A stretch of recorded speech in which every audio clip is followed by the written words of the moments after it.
তানিশা, আয়েশার মৃত্যুর আগে তোমার সাথে ওর ফোনে কথা হয়েছিল, তাই না?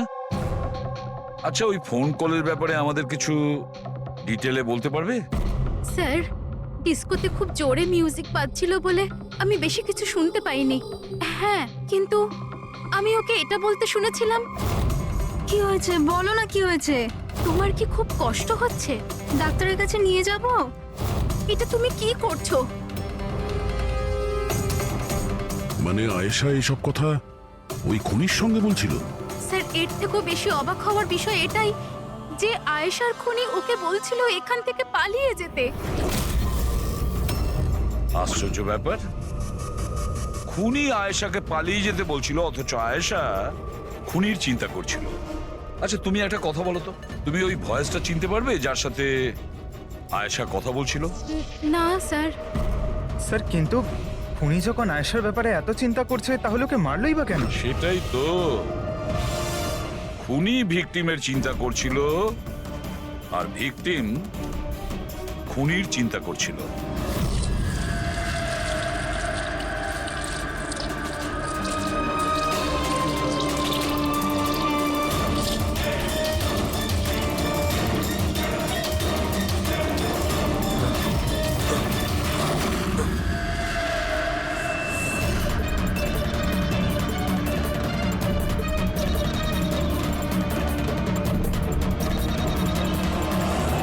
গান?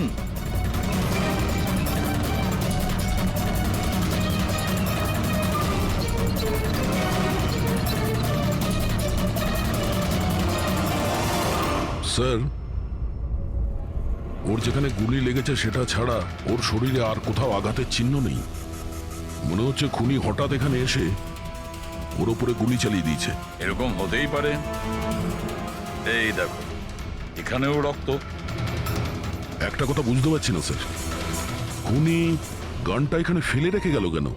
ও তো নিজের সঙ্গে গানটাকে নিয়েও যেতে পারত। সেটাই তো আশ্চর্য ব্যাপার যে খুনি এই গানটা এখানে এই ক্রাইম স্পটে কেন রেখে গেছে।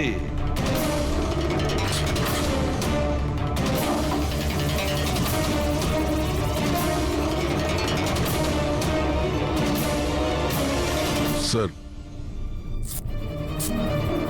এই দেখুন, নিচে এখানে এই টেপটা আটকানো ছিল। ওয়াশ বেসিনের নিচে টেপ?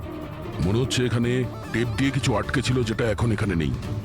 হতে পারে এই কেসের সঙ্গে রিলেটেড কিছু। নিশ্চয়ই দেখতে হবে। রায়মাদেবী, ডক্টর যশবন্ত আপনার ডক্টর ছিলেন তো? আপনারা এখানে এই টেবিলেই বসেছিলেন? হ্যাঁ, আসলে উনি আমার অসুখের কথা বলতেই আমার সাথে দেখা করতে এখানে এসেছিলেন। খুব ভালো মানুষ ছিলেন উনি। আজ যখন আপনি ওর সঙ্গে কথা বলছিলেন, আপনার কি মনে হয়েছিল যে কোনো ব্যাপার নিয়ে ও একটু ডিস্টার্ব ছিল? ডিস্টার্ব তো নয়, কিন্তু হ্যাঁ, হঠাৎ করে ওনার শরীর খারাপ হয়ে গিয়েছিল আর উনি এক্সকিউজ মি বলে ওয়াশরুমে চলে গিয়েছিলেন। আমি তো ভাবতেই পারিনি যে এরকম একটা ঘটনা ঘটবে। স্যার, হ্যাঁ, এ হলো এই কফি শপটার ম্যানেজার। এখানকারও সিসিটিভি ক্যামেরাগুলো কাজ করছে না। স্যার, 2 ঘন্টা আগেও তো কাজ করছিল, কিন্তু হঠাৎ করে টেকনিক্যাল প্রবলেম হয়ে যায়, সেই জন্য ইঞ্জিনিয়ারকে ডেকেছি আমরা।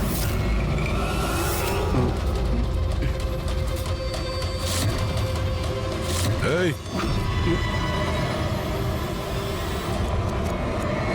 একটু দাঁড়াও, এখানে এসো। হ্যালো স্যার, কেমন আছেন? আমার অবস্থা ছাড়ো, নিজেরটা বলো। তোমরা দুজনে এখানে কি করছো?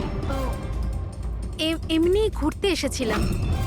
কফি শপে ঘুরতে এসেছিলে? কাল রাত্রে তোমার বান্ধবীর খুন হয়ে গেছে। তোমার দ্বিতীয় বন্ধুর কেঁদে কেঁদে অবস্থা খারাপ, আর তোমরা দুজনে এখানে এই কফি শপে আড্ডা মারতে এসছো? এখানেও একটা খুন হয়েছে। বিষয়টা কাকতালীয়, তাই না? সত্যি কাকতালীয়ই বটে, কারণ আমরা তো জানি না ডক্টর যশবন্ত কে। হ্যালো, ওকে বিউরোতে নিয়ে এসো। ওকে ওকে ওকে ওকে ওকে, থ্যাংক ইউ ভেরি মাচ। কি জানিস পঙ্কজ, অনেক লোক ছিল এই ডিস্কোটায় যখন আয়েশা খুন হয়, আর এক একজনের ফোন ট্র্যাক করে এইটা জানার জন্য যে মার্ডারের সময় আয়েশার আশেপাশে কেউ ছিল না তো। এই আমার তো চোখ ব্যথা করতে শুরু করেছে।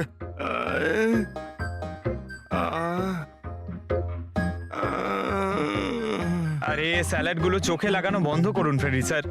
আরো কত লোকের নাম্বার ট্রাই করতে হবে, কাজ করুন। ভগবান। সৌরভ, এখন তোমার শরীর কেমন? শরীরের আঘাত না হয় আজ নয় কাল ঠিক হয়েই যাবে স্যার, কিন্তু যা আমি ওই দিন দেখলাম সেটা হয়তো সারা জীবন কোনোদিনও ভুলতে পারবো না আমি। না আমি ওই পাবে যেতাম, আর না আমি আয়েশার চিৎকার শুনতে পেতাম।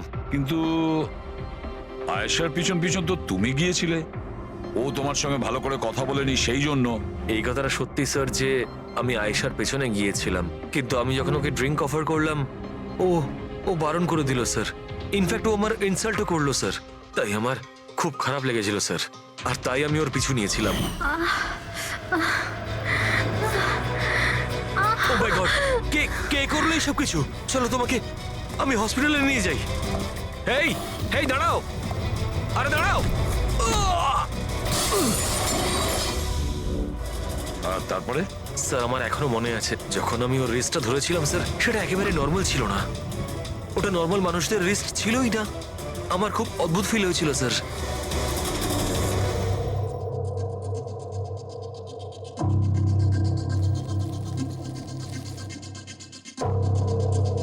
তাহলে আপনি বলছেন ডক্টর সালুকে যে এই বন্দুকের ওপর কিছু চটচটে লেগে আছে? হ্যাঁ, ওই চটচটে জিনিসটা রাবারের মতো, ওই যেমন সেলোটেপে হয় না, ওই রকম।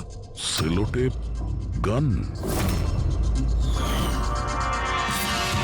ও, তাহলে খুনি আগে থেকেই ওয়াশ বেসিনের নিচে গানটাকে লুকিয়ে রেখেছিল। তাহলে এই মার্ডার একটা প্ল্যান মার্ডার ছিল। হ্যাঁ, কিন্তু এই বন্দুকটা যেটা দিয়ে ভিকটিমকে খুন করা হয়েছে আর এই কাঁচ যেটা দিয়ে আয়েশাকে খুন করা হয়েছে, এই দুটোতেই কোনো ফিঙ্গারপ্রিন্টস পাওয়া যায়নি। কিন্তু ভাই, এই কাঁচটার টুকরোর ওপর একটা বিশেষ ধরনের কেমিক্যাল লেগে আছে, যেমন ধরো প্লাস্টিক কেমিক্যাল। এখন কেন লাগানো ছিল, কি লাগানো ছিল সেটা জানতে হবে, কিন্তু এই দুটো কেমিক্যালই এই বন্দুকটাতেও লেগে আছে, দুটোতেই। ডক্টর সালুকে, আপনি তো বলছিলেন এই গানের মধ্যে ওই সেলোটেপের গাম লেগেছিল। সেটা তো ছিলই, তাছাড়া কেমিক্যালও আছে। ওটা ছাড়া এই কেমিক্যালও আছে? তার মানে এই দুটো মার্ডার, এদের দুটোর মধ্যে কোনো কানেকশন আছে? আর জুবিন আর প্রীতির ওই ক্রাইম সিনে থাকা কোনো কাকতালীয় ছিল না?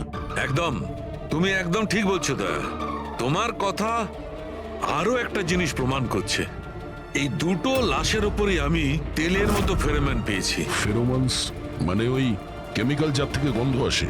হ্যাঁ, এই দুটো ভিকটিমেরই এদের দুজনের লাশের মধ্যে একই রকম গন্ধ। একটা ব্যাপার পরিষ্কার, হয়তো দুজনে একই রকম পারফিউম লাগাতো, বা দুজনের খুন একজনই করেছে। জেনারেলি একজন মহিলা লেডিস পারফিউম লাগায়, আর একজন পুরুষ জেন্টস পারফিউম। কিন্তু এই দুজনেই একই রকমের পারফিউম লাগিয়েছে, চান্সটা একটু কম। তার মানে এই দুজনের খুনি একজনই। আয়েশার মৃত্যুর ব্যাপারে দুটো কথা জানা গেছে। এক, ওর বন্ধু তানিশা বলেছে, আর দ্বিতীয়টা সৌরভ বলেছে। তানিশার কথা অনুযায়ী যে খুনি আয়েশাকে ওই পাপ থেকে পালিয়ে যেতে বলেছিল। পৃথিবীতে এমন কোন খুনি আছে সে যাকে খুন করতে গেছে তাকেই সে বলছে যে তুমি এখান থেকে পালিয়ে যাও? তাহলে খুন করতে গিয়েছিল কেন? না না না না না না, গোলমাল আছে, নিশ্চয়ই কোনো গোলমাল আছে। আর স্যার ওই দ্বিতীয় কথা কোনটা? আর একটা কথা সৌরভ বলেছে। সৌরভ বলেছে যে খুনির কবজি কেমন যেন অদ্ভুত ছিল, সাধারণ মানুষের মতন ছিল না ওর কবজি।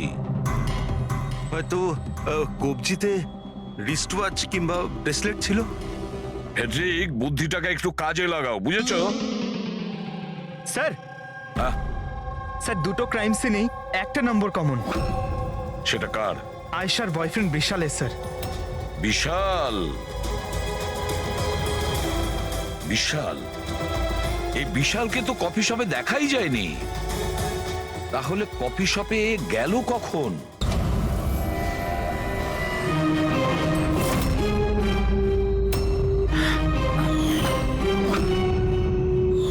রায়মা দেবী, আপনি আর এখানে?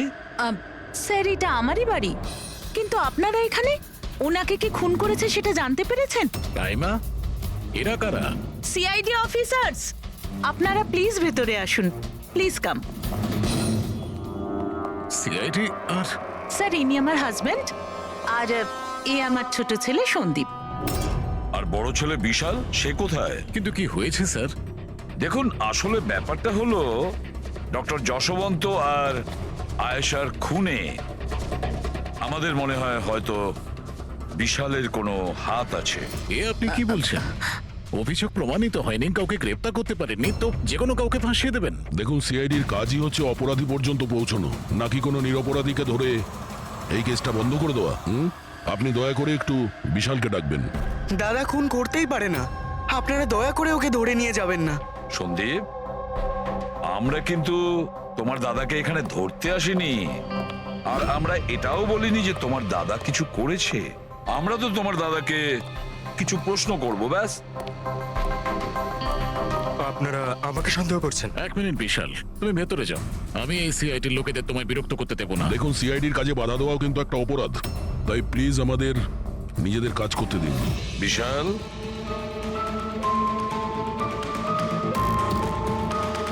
ডক্টর যশবন্ত খুন হয়েছেন ওই ক্যাফেতে, আর তুমি সেই মুহূর্তে ওই ক্যাফেতে ছিলে। কেন, কিসের জন্য গিয়েছিলে ওখানে তুমি? স্যার, আমি তো ওখানে জুবাইন আর প্রীতির সাথে দেখা করতে গেছিলাম। আমি জানতাম না যে আঙ্কেল ওখানে হঠাৎ মায়ের সাথে দেখা করতে আসবেন। আয়েশার সাথে তোমার ঝগড়া চলছিল না? আমি ভীষণ কষ্ট পেয়েছি স্যার ও মারা যাওয়ার পর। আমি জানি না ওকে ছাড়া আমার বাকি জীবন কিভাবে কাটাবো। আমি কিছুদিন একা থাকতে চাই। ঠিক আছে, তুমি গিয়ে রেস্ট নাও। এরপরে কিন্তু দেরি করা যাবে না। আরে, আপনারা আবার এখানেও?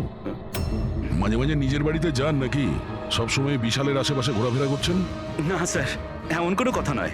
অ্যাকচুয়ালি ও খুব হতাশ হয়ে থাকে, ভাবলাম ওর সাথে থাকলে ভালো হয়। খুব গভীর বন্ধুত্ব, হ্যাঁ? জুবিন, প্রীতি, বিশাল, কড়া নজর রাখতে হবে এই তিনজনের ওপর।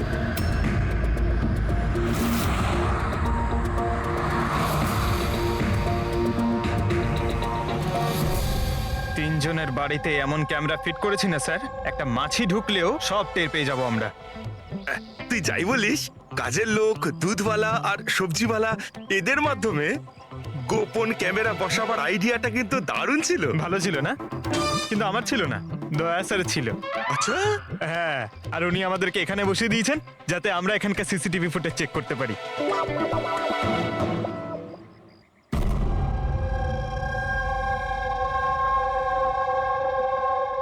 আরে বস, বস একটা বড় সূত্র হাতে এসেছে যেটা এই কেসটার সলভ করতে সাহায্য করবে। সেটা কখন বলবে? আরে বলছি তো। আরে তাহলে বলো তাড়াতাড়ি। আরে ভাই, নিঃশ্বাস তো নিতে দাও। তোমার মনে আছে ওই যে ভাঙা কাঁচের টুকরোটায় আমি প্লাস্টিক কেমিক্যাল পেয়েছিলাম? হ্যাঁ ডক্টর সালুকে, কি ওই কেমিক্যালটা? ওটা হচ্ছে গ্রাফিন, যেটা নকল চামড়া, আর্টিফিশিয়াল স্কিন বানানোর কাজে লাগে। Artificial skin, prosthetic skin, prosthetic skin, prosthetic. দয়া, মনে আছে সৌরভ কি বলেছিল? যে খুনির হাতের ওপর ও অদ্ভুত কিছু দেখেছিল। Prosthetic skin, prosthetic arm. তাহলে কি এই খুন কোনো রোবটের মাধ্যমে হয়েছে? মানে খুনির ওইভাবে সাহায্য চাওয়া এটা তো নয় যে এই খুনটা আনইনটেনশনালি হয়েছে, না চাইতে? না দয়া, অনিচ্ছাকৃত খুন এইভাবে হতে পারে না। আর রইল কথা রোবোটিক আর্মের। এই রোবোটিক আর্ম তো কারোর কথা মতোই চলতে পারে, তাই না? আচ্ছা শাহরুখে, এমন কোন লোক আছে যে এই রোবোটিক আর্ম বলো, প্রস্থেটিক আর্ম বলো বা রোবোটিক আর্ম বলো, এই সব কিছুর ব্যাপারে খুব ভালো রকম দখল আছে? হ্যাঁ আছে তো, ডক্টর জাসমিন। তাহলে দেখা করা যাক ওই ডক্টরের সঙ্গে।